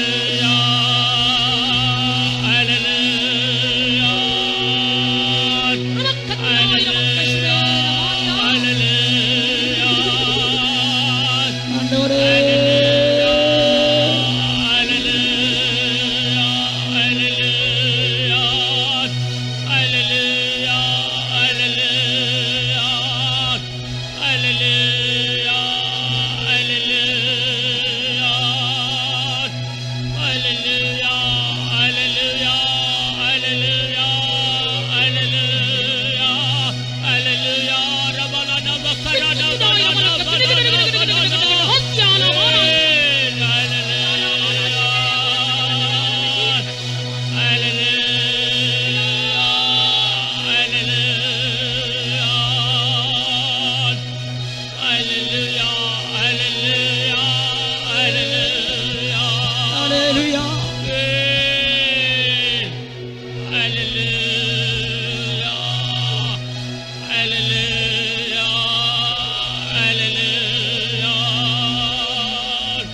Yes, it was that sin that was a middle wall between God and you.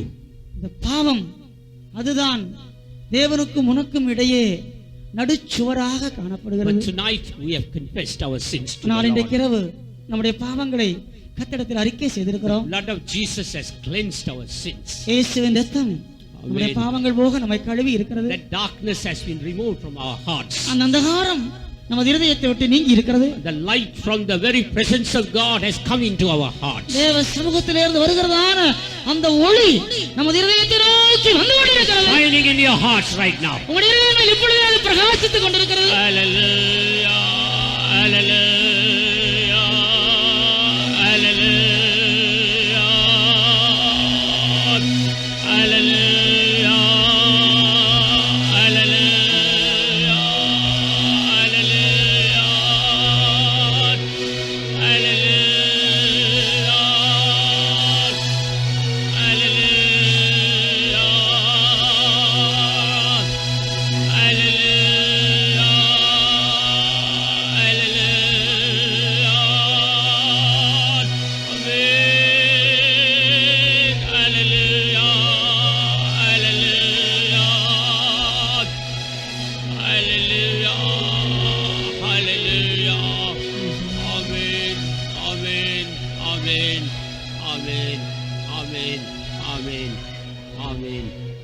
God is putting that faith of the Son of God into your hearts. அந்த தேவகுமாரனுடைய விசுவாசத்தை கர்த்தர் உங்கள் இருதயங்களில் வைக்கிறார். Oh, with that faith you can ask anything from the Lord. அந்த விசுவாசத்தை கொண்டு என்ன வேண்டுமென்றாலும் கர்த்தரிடத்தில் நீங்கள் கேட்டு பெற்றுக்கொள்ளலாம். Oh, is it healing from your sickness? உங்களுடைய வியாதியிலிருந்து சுகம் வேண்டுமா? What is your sickness? உங்களுடைய வியாதி என்ன? Is it cancer? Is it cancer? அது புற்றுநோயா?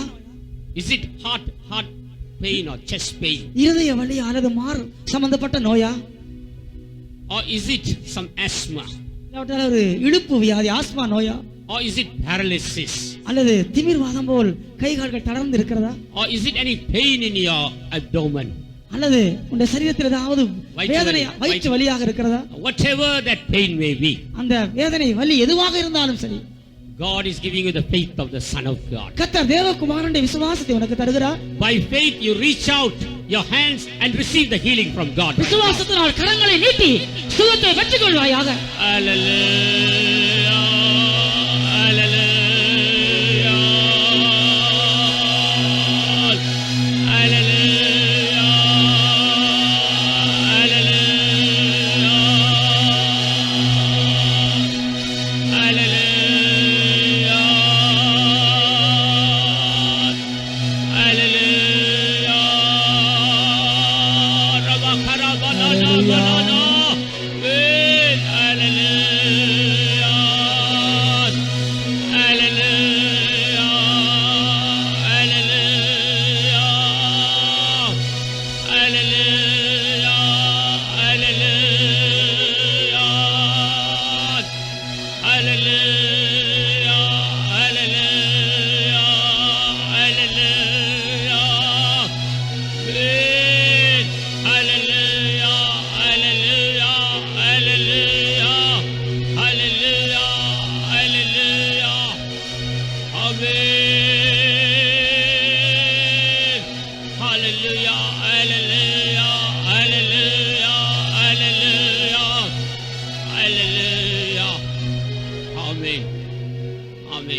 You may be a new person here.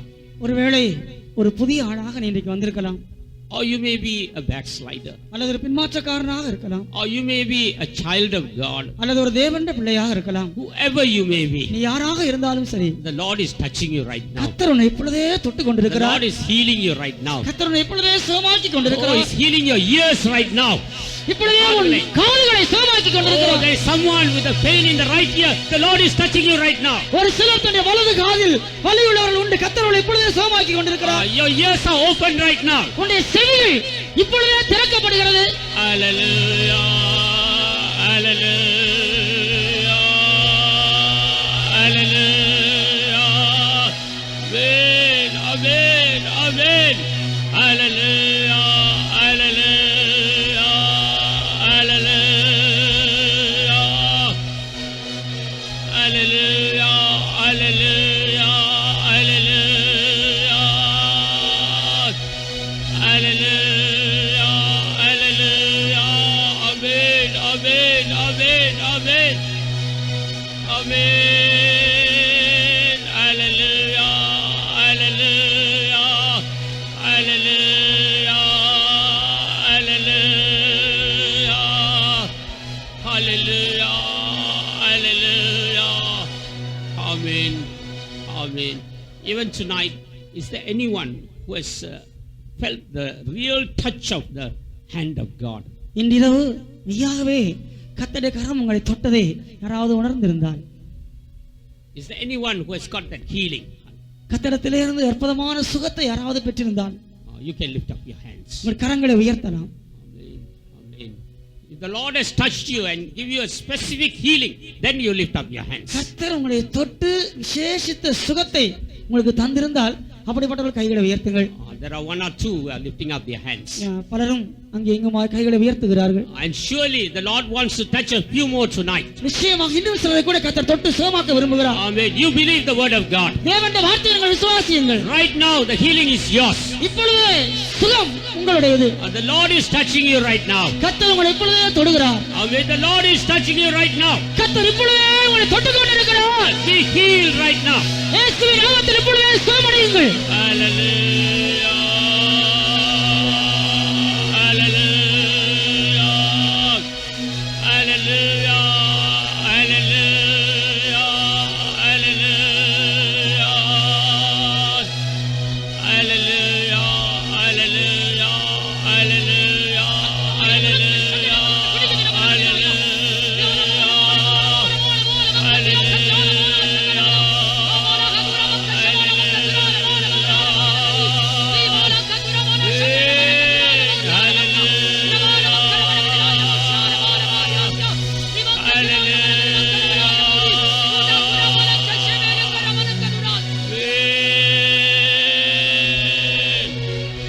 Hallelujah. Hallelujah. Amen. Hallelujah. Amen. Healing is the will of God. நாம் சுகமடைவது தேவ சித்தமாக இருக்கிறது. When we don't believe that healing, நாம் அந்த சுகத்தை விசுவாசியாமல் போகும்போது we are grieving the heart of God. நாம் கர்த்தருடைய இருதயத்தை துக்கப்படுத்துகிறோம். Amen. When we don't receive that healing, நாம் அந்த சுகத்தை பெற்றுக்கொள்ளாமல் இருக்கும்போது we are grieving the heart of God. கர்த்தருடைய இருதயத்தை துக்கப்படுத்துகிறோம். Because it is the will of God that every one of us should be healed. Hallelujah. ஏனென்றால் நாம் ஒவ்வொருவரும் சுகமடைய வேண்டும் என்பதுதான் தேவனுடைய சித்தம். Oh child of God, it is God's will that you should be healed right now. தேவனுடைய பிள்ளையே இப்பொழுதே சுகமடைய வேண்டும் என்பதுதான் தேவ சித்தமாக இருக்கிறது. Hallelujah. Hallelujah. Hallelujah. Amen. Amen. Amen. Hallelujah. Hallelujah. Hallelujah. Hallelujah. Hallelujah. Hallelujah. Hallelujah. Our God is a promise-keeping God. நம்முடைய தேவன் வாக்குத்தத்தத்தில் உண்மை உள்ளவர். What He has promised, He has done it. அவர் வாக்குத்தத்தம் பண்ணினதை நிச்சயமாக செய்து நிறைவேற்றி How many இருக்கிறார். of us could say amen to that? எத்தனை பேர் அதற்கு ஆமென் என்று சொல்வீர்கள்? Amen. Hallelujah. Hallelujah. Jesus. Hallelujah. Hallelujah. He's not a God who will tell a lie. அவர் பொய் சொல்லுகிற ஒரு தேவன் அல்ல. He is a God who fulfills every promise. அவர் தமது எல்லா வாக்குத்தத்தங்களையும் நிறைவேற்றுகிறவர். Oh, let us have the faith of the Son of God. நாம் தேவகுமாரனின் விசுவாசம் உடையவர்களாக Even இருப்போம். tonight, for giving us that faith, let's all praise God. தேவன் கர்த்தருடைய விசுவாசம் நமக்கு தந்தபடியினால் ஸ்தோத்திரம் பண்ணுவோம். Hallelujah. Praise the Lord, praise the Lord, praise the Lord, praise the Lord, praise the Lord, praise the Lord. Hallelujah. Praise the Lord, praise the Lord. For every word that He spoke to us tonight, let's all praise God. இன்றைய நம்மோடு அவர் பேசின ஒவ்வொரு வார்த்தைக்காகவும் கர்த்தரை ஸ்தோத்திரம் பண்ணுவோம். Hallelujah. Praise the Lord, praise the Lord, praise the Lord, praise the Lord, praise the Lord. Hallelujah. Praise the Lord, praise the Lord, praise the Lord, praise the Lord, praise the Lord. Amen. The Lord has got many more blessings for us hereafter also. Folks, let us praise God. இன்னும் கூட இந்த கன்வென்ஷனில் நமக்காக கர்த்தர் இன்னும் அநேக ஆசீர்வாதங்களை வைத்திருக்கிறார். அதற்காக ஸ்தோத்திரம் பண்ணுவோம். Hallelujah. Praise the Lord, praise the Lord, praise the Lord, praise the Lord. Praise the Lord, praise the Lord, praise the Lord, praise the Lord. Hallelujah. Praise the Lord, praise the Lord. Let's pray. ஜெபம் பண்ணுவோம். அன்பின் தகப்பனே, பேப்பட்ட ஆசிரியப்பட்ட கொடுத்த நீர் எங்களுக்கு தந்து எங்களை நீர் ஆசிரித்தார். விடவிடான் நோக்கத்துக்காய் நாங்கள் உமக்கு நன்றியோட ஸ்தோத்திரம் செலுத்துகிறோம், துதிக்கிறோம் கர்த்தாவே. ஆமி எருசலேமின் பல படிகளை பற்றி பல விதமான அம்சங்களை பற்றி கர்த்தாவே இன்றைக்கு திட்டவிட்டமா நீங்களோட பேசப்படினால் உமக்கு நன்றியோட ஸ்தோத்திரம் செலுத்துகிறோம், துதிக்கிறோம் கர்த்தாவே. என்னத்தை மறந்தாலும் நாங்கள் எருசலேமை மறக்க கூடாது. ஆமி கர்த்தாவே, என்னத்தை மறந்தாலும் தேவகுமாரனை பற்றி விசுவாசத்தை மறக்கவே கூடாது கர்த்தாவே.